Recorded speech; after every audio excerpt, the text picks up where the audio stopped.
Sawa, nakumbuka kipindi cha nyuma kidogo hapa katikati mitandao ya kijamii iliandika sana kuhusiana wewe na Master J uhusiano wenu.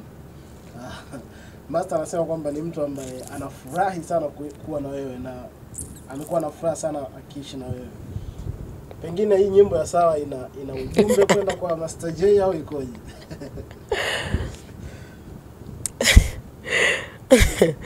Wimbo wa Sawa ni wimbo ambao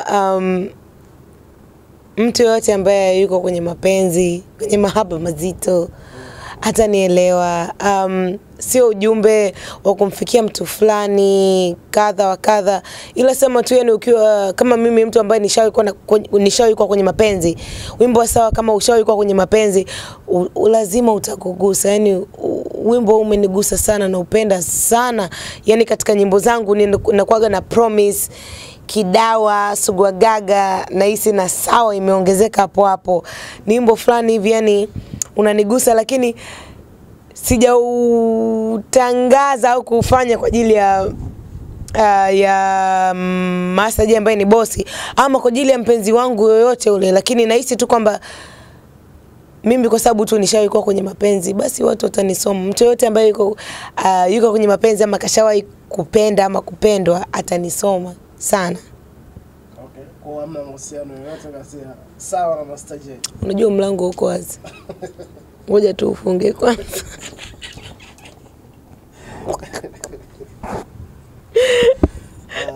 Kitu chochote cha mwisho kwenda kwa mashauri. Kitu chochote cha mwisho, labda kitu cha mwisho ningependa kutoa shukrani zangu za dhati sana kwa watu wa media. Watu wa media nikimaanisha watangazaji, presenters wa TV, wa radio, ma DJs, watu wa blogs. Asanteni sana. Bila nyinyi kusema za kweli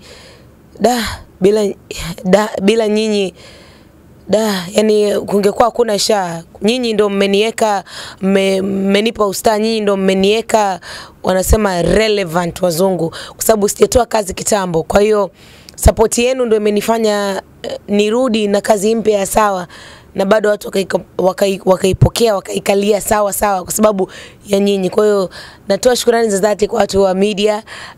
Asanteni sana, na bila kuwasahau mafans wote. Asanteni sana mafans wa Shaa ambao tukiwakata damu una bleed Shaa. Sio wale ambao mnanidandia tu kwa sababu leo nimependeza au kesho nimependeza.